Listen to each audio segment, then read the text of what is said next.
Welcome back to another fantasy fight. This time Muhammad Ali goes up against the legendary Joe Louis, the Brown Bomber. These are the two most dominant heavyweights in boxing history. Ali won the title in 1964 and won the title 3 different times, losing it in 1978. Joe Louis won it in 1937 and dominated the division for 12 years, losing the title in 1949 when he retired. First, let's take a look at the Louisville Lip, Muhammad Ali. First won the title in 64, he won it again in 74, and then recaptured it after losing it in 78.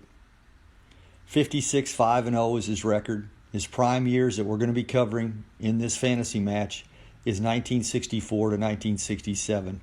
He had a 78-inch reach. He stood 6'3", 215 in his prime. His opponent is Joe Louis. Won the title in 1937 from Jimmy Braddock. Actually retired in 1949. Undefeated as the heavyweight champion. He was 66-3-0. His prime years were 1937 and 1942. He stood 6'1.5", 198 pounds, and he had a 76-inch reach.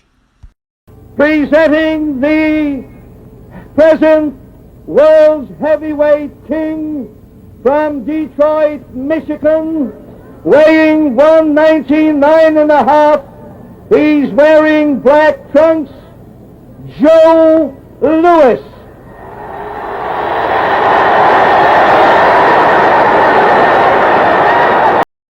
First up, we're going to take a look at Muhammad Ali against Sonny Liston. Liston probably had a style more similar to Joe Louis than anybody else Ali met, although Liston was bigger. And you can see the incredible speed that Ali exhibits as he avoids the rushes of Liston. Very fast hands, extremely quick on his feet. This is what Joe Louis would have to go up against. He was only 22 years old at this time. The next fight is Ali fighting Floyd Patterson, the former heavyweight, two-time heavyweight champion, in his first defense of his title. And you can see this is the speed, the quickness. Ali was really a freak. He just really was. And you can see Patterson had some of the fastest hands in boxing and had trouble trying to corral him. Great footwork. This is Ali in his 1966 defense of his title in Germany against Karl Miltenberg. Outstanding heavyweight. He was a European champion at the time. Now, in later years, Ali did not move this much.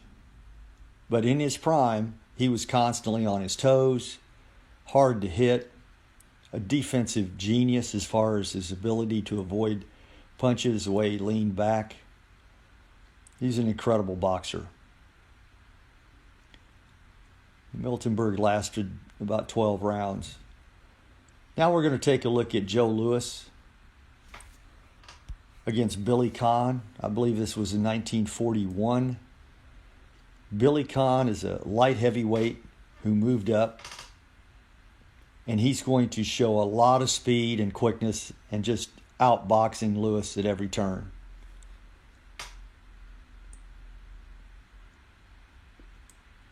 You can see the jab, the quick hands, much like Ali would do against Joe Louis.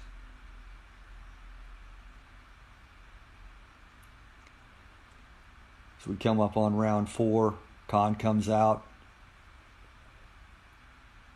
Notice the foot movement, much like Ali would use against Louis. And here's some slow motion footage of the fight. You can see Billy Conn is dominating the early part of the fight.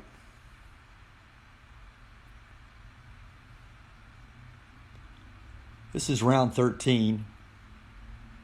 Conn got a little carried away. He was winning the fight, but he got a little carried away and started exchanging punches with Louis, and that was a mistake. In all honesty, I don't think Ali would ever try to do anything like that. Ali was always going to box and stay away. There's Khan.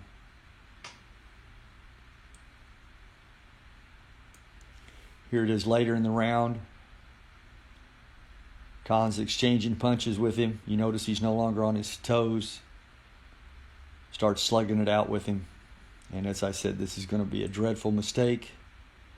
Anybody that's seen Joe Louis fights know that that's not going to be something that you want to do. Right hand, left.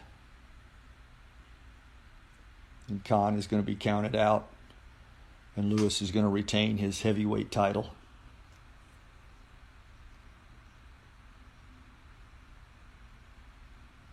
Very typical of a Joe Louis fight. Let's look at Joe Louis against Tommy Farr in one of his early defenses. This is a Brit. Has good movement, much like Ali. Nowhere near to that extent, but he's a boxer trying to move. You can see the jab being effective. And I believe he went 15 rounds in this fight, which was very unusual for somebody to last that long against Joe Louis. This next clip is Joe Louis in his only loss before his first retirement against Max Schmeling in 1936. And of course, most people remember the Louis-Schmeling fight, the 38 version, in which Joe Louis knocked out Schmeling in the first round. Well, this is the 12th round, I believe, and there is Schmeling knocking Joe Louis out. This was the only loss prior to his retirement, his first retirement. Louis is going to avenge this loss in 38, as I said, with his first round knockout. These two became lifelong friends, Schmeling and Joe Louis. Schmeling lived to be 100 years old. Now let's look at the comparison chart. It's usually pretty telling. Hand speed, both of them had lightning hands. Ali was one of the fastest heavyweights ever, but Joe Louis was considered to have the fastest hands of any heavyweight up to that time. Boxing ability, Ali has the advantage. KO power, got to go with Joe Louis. Chin, Ali had one of the best chins in heavyweight history. Size, no advantage. Defense, Ali was a defensive genius. Endurance, no advantage. Both of them were well conditioned. As we look at the second chart, Ali, once again, his ability to adapt. That was why he was able to fight for so long, because of his ability to adapt to his opponent's foot speed. Ali was the fastest heavyweight in history. Strength, no advantage. Jab, both of them had two of the best jabs that boxing's ever seen. Cuts, no advantage. Reach, very similar. Body attack, got to go with Joe Louis on that. Overall, Muhammad Ali has a 5-2 advantage as we look at the numbers. Before I render my decision on the Ali-Joe Louis fight, please hit the like button and subscribe, and I'd love to know who you think would win the fight. These two legendary fighters were generational icons, both of them.